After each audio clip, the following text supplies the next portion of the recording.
Hello indie game fan, I've covered upcoming connected world backtrackies in this video, so now it's time to look at more linear action platformers, where it's about as classic a genre as it can get, beginning with Slave Zero X, one that, somehow, is set in the same biopunk world as Slave Zero from 1999, but the one thing that really stands out here is the main character design. The action is inspired by titles such as Devil May Cry and Strider, looking all kinds of awesome, although it does look a little dim for some reason in certain sections.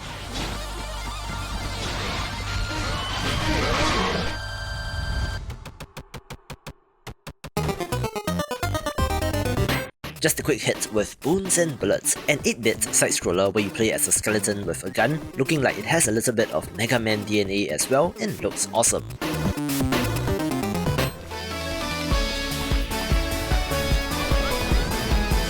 Another great looking action platformer is Virtua Unlimited Project, one that features VTubers as characters, although I don't think that these are actual VTubers in real life, which is as weird as a sentence for me to say, but you know what I mean. It does look like an indie creates game like Azure Striker Gunvolt, but where the minute-to-minute action and pixel art looks good as well.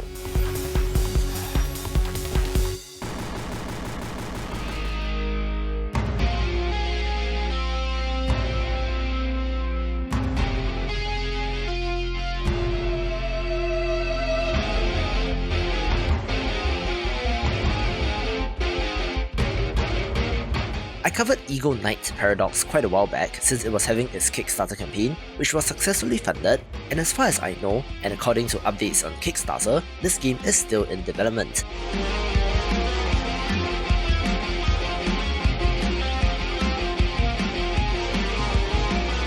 We do not, however, have a Steam store page just yet, so if the developers are watching, do get that up as soon as possible, where this has you piloting a mech suit in order to protect your city from destruction.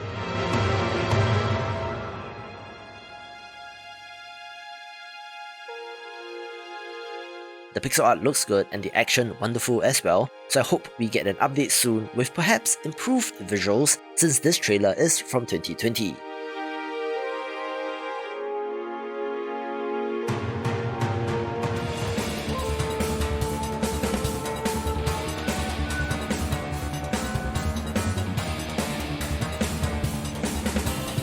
On the other side of the coin of Kickstarter, I do want to give a little bit of warning with this one, since Meifumado looked awesome, checking all the boxes that people were looking for, but this developer has been radio silent since the campaign was funded, which has led to a lot of unhappy backers and accusations of fraud, which is a shame.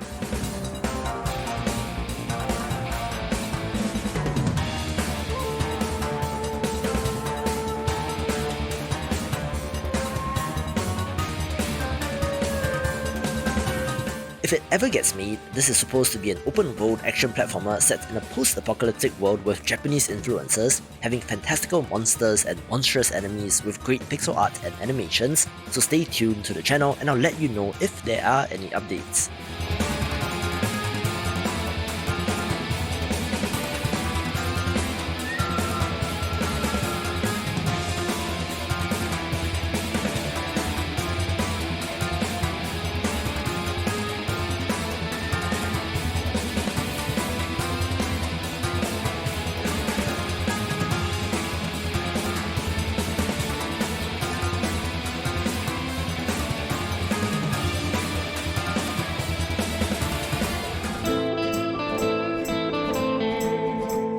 A very pretty title is Rose and Locket, one where you play as a retired gunslinger, having to take up arms once again to delve into the Underwest to free the trapped soul of a child. The weird West setting is always intriguing, even more so when it's not generic cowboys, where the art style does remind me of Guacamelee and looks fantastic.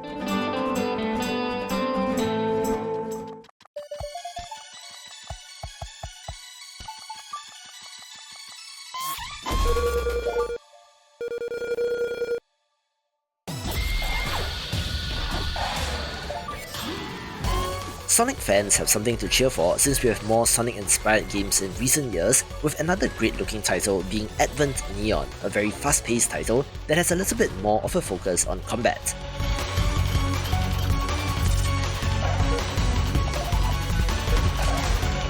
The animations look fast and fluid, with features like omnidirectional dashing and the ability to freeze time as well, with a throwback look to the Genesis era and thus smash those nostalgia buttons.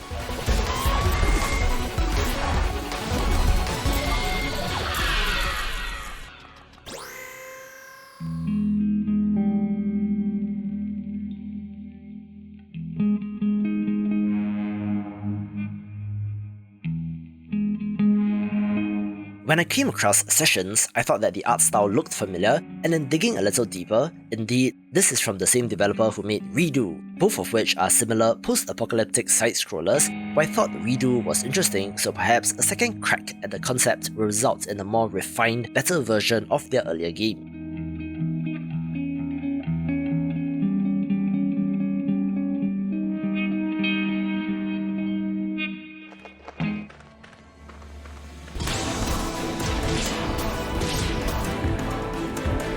Fans of the channel will be familiar with Charged Blade Hero, since I've covered this many times over the years, back to at least 2020 if I'm not wrong, where year after year has passed and we still do not have any updates.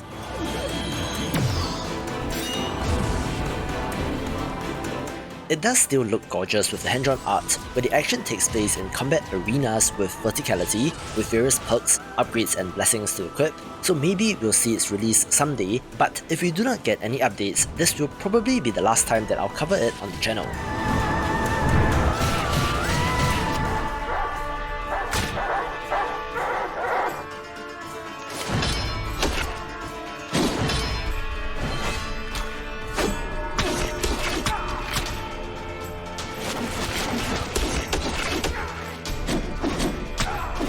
Yet another long-in-development title is Necrofugitive, one that got my attention due to the use of lighting and fluid animations, not to mention, of course, the ability to transform into this monstrous creature. You play as an evil shapeshifter on the run, having to fend off the troops that want to apprehend you, but I'm curious about the structure of this game, if it is open world with objectives, or if it is level based due to the concept of being on the run, where they released an updated demo in October 2022, so hopefully 2023 will be the year.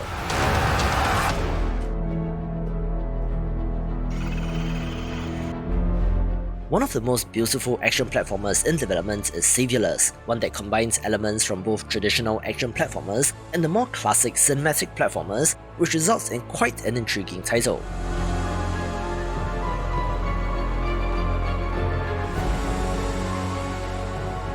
It has a dual protagonist setup, which appears to be two versions of the same character as they work towards escaping a cursed place known as the Smiling Islands.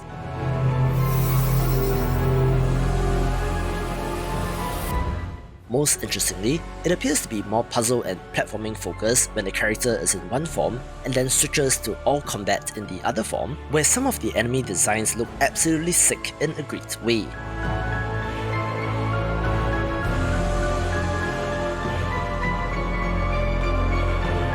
This also comes to us from a game developer from Cuba, which is probably a rarity in game development, so perhaps they have some fresh, interesting ideas of their own to share.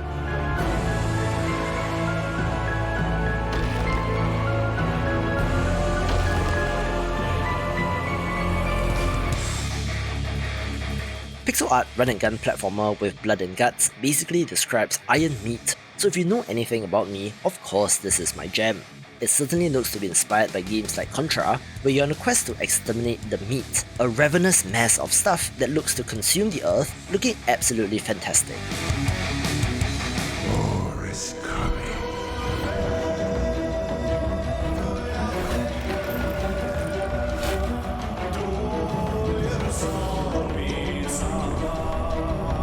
The original Song of Iron was a neat little side-scrolling action title that looked gorgeous, so Song of Iron 2 is an interesting continuation of that, but where somehow there are stormtroopers with rifles as well. It does look to be fairly similar in terms of visuals and action and is a direct sequel, so I do wonder what will be tweaked in the process.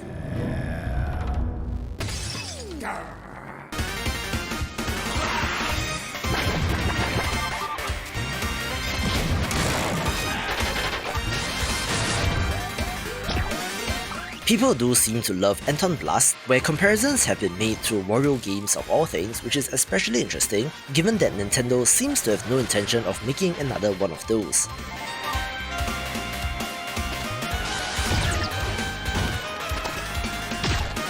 Yes, I said Wario and not WarioWare games, where the last platforming title starring the iconic character was released in 2008 on the Wii, where in this, you play as Dynamite Anton, who is attempting to blow up parts of hell in order to get back at Satan for stealing his stuff.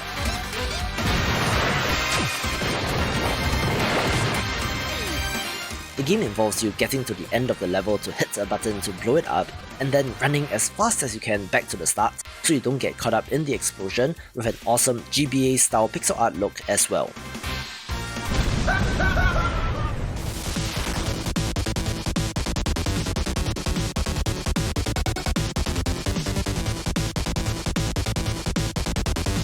Another awesome throwback is Bat Boy, one that looks to be inspired by the greats of the 16-bit era, where you play as a baseball-playing high school kid using his athletic prowess to battle the evil Lord Vicious, who has turned his fellow sports stars against him.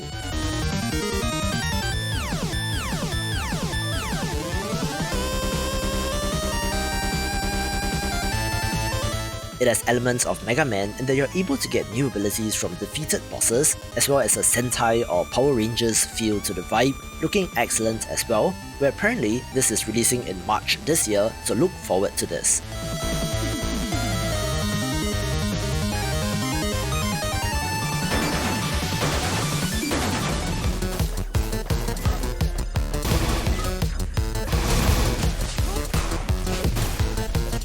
This next title comes to us from developer The Behemoth, makers of Castle Crashers, Battle Block Theatre and Pit People, so of course their next title, Alien Hominid Invasion, will be of interest.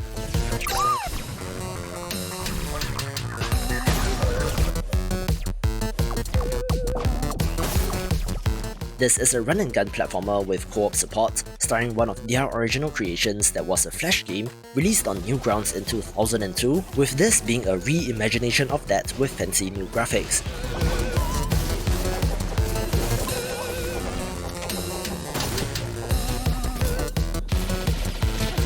The action is packed full of chaos and has that now retro Flash game feel, which is a good thing in this case since this company made their name in that arena, with 2023 being their tentative release window, so hopefully we will get to play this soon.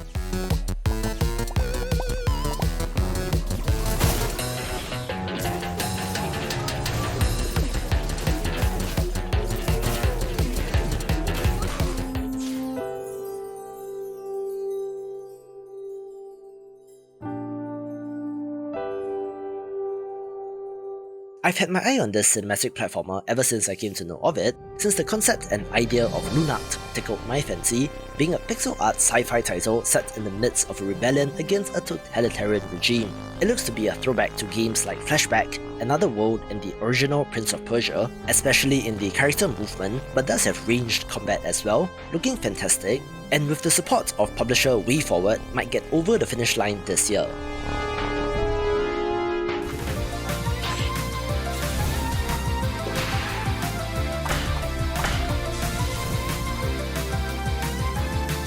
An awesome-looking action platformer title is Berserk Boy, one that seems to have Mega Man DNA as well for good reason, since that is one of the most influential series in this space, but the unique thing about this game is that you're able to go berserk, tapping upon the elements that grant you different forms.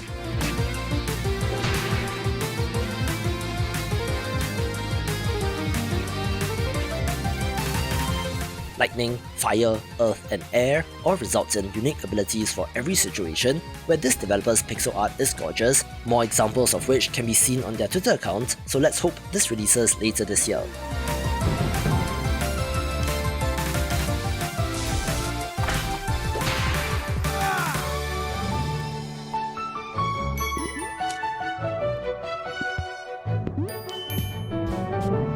A game that went viral recently is Bread and Fred, a two-player co-op frustration platformer that looks like pure evil.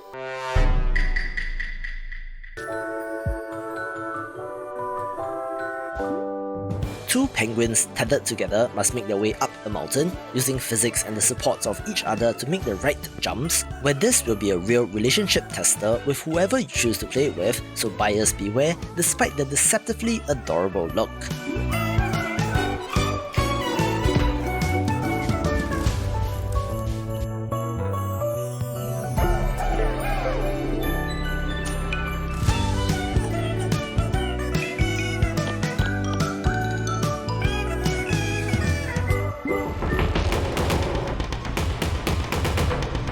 It's interesting to see the renaissance of the cinematic platformer in recent years, with games like Flashback 2 somehow being announced, but where developers have added all the modern bells and whistles to make a game like Replaced look absolutely gorgeous. We got a recent look at this during the Game Awards in December, so signs of life are always good, where this sci-fi retro futuristic setting is impressive, where you play as an AI unwillingly trapped in a human body, with of course great pixel art and beautiful lighting effects.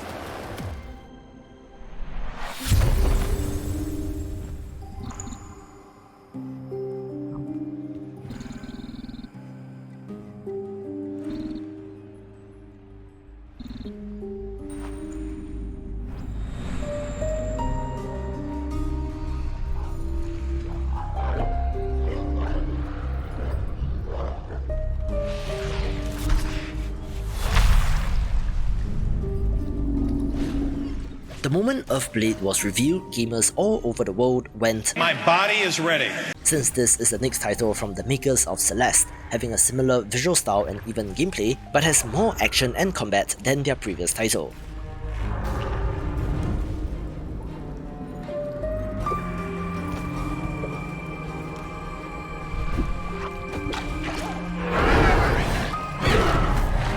Despite this, the developer stops short of calling it a Metroidvania, but where the pixel art is as gorgeous as ever, but it will be a 2024 release at the earliest, but I'm still excited for this.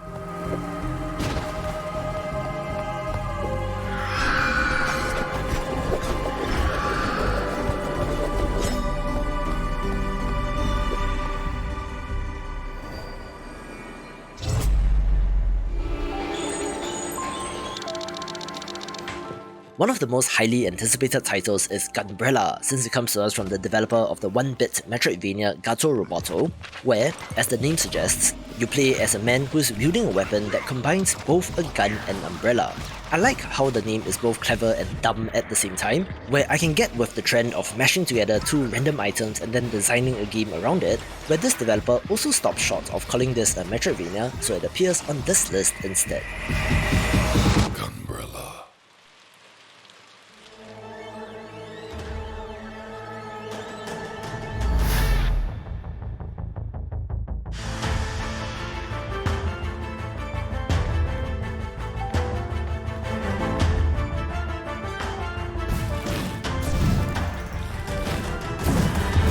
If you love Avatar: The Last Airbender, Emberbane is basically that in all but name, where you play as a character with the ability to control the elements, using them to slay malevolent gods. Ever since that day, I've been hearing the voice. This is my curse, leading me to my kingdom come. But I know I will prevail. Have to. It does look to be a more straightforward, linear action platformer, where the locomotion and precision platforming looks great, and since I love Avatar myself, of course this has my attention.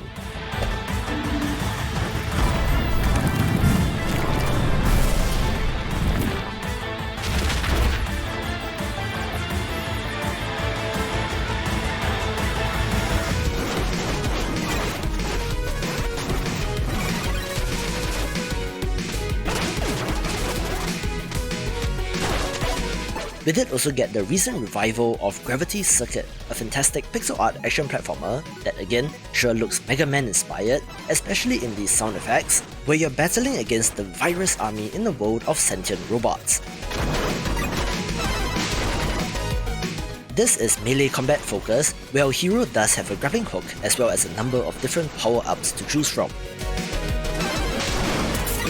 me being me, of course I'm drawn to the pixel art, with epic looking boss fights as well, so I'm just waiting for a confirmed release date at the moment.